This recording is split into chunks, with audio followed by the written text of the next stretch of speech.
Hi guys. Well, today in reading, I am going to read from our American Trailblazers book. And I'm going to be reading page 89. Today we're going to talk about Langston Hughes.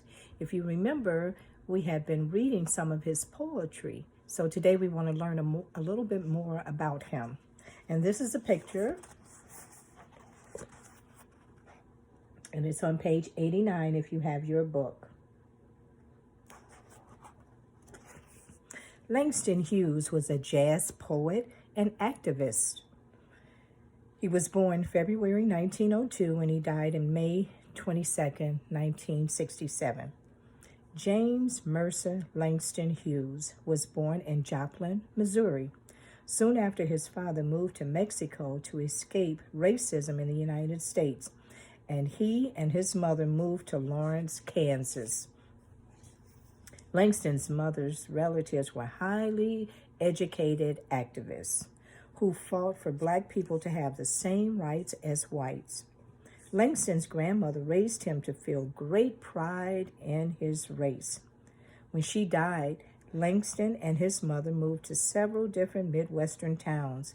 They ultimately settled in Cleveland, Ohio, where Langston went to high school and began to write jazz poetry.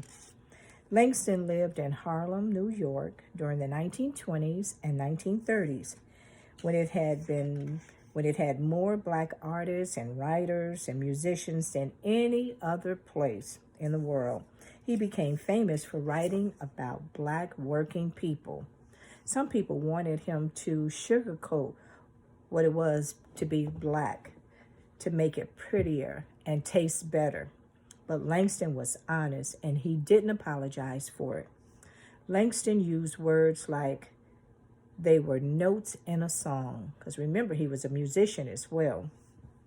The rhythm of his poetry reminded Black people of how they themselves spoke and moved.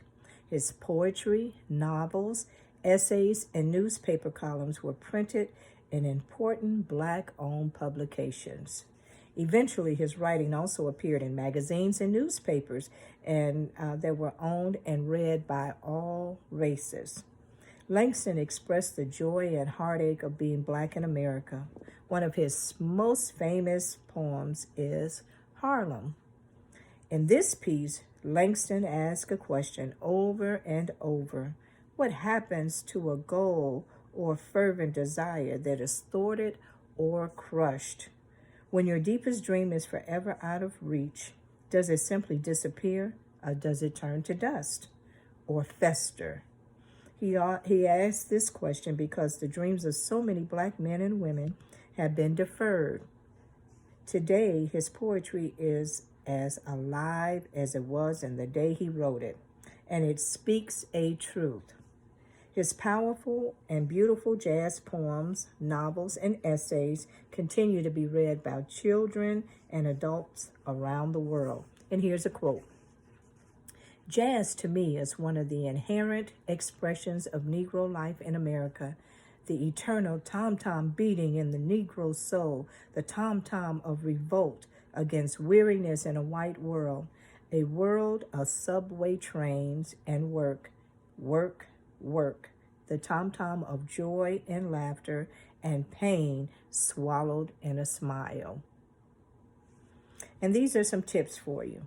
If you want to learn more about poetry, or if you're interested in writing when you get older, Langston Hughes wrote poetry whenever, wherever, all the time. So be like Langston. Carry a notebook and a pen or a tablet everywhere you go and write. You can even take a line from one of his poems and use it to inspire your writing.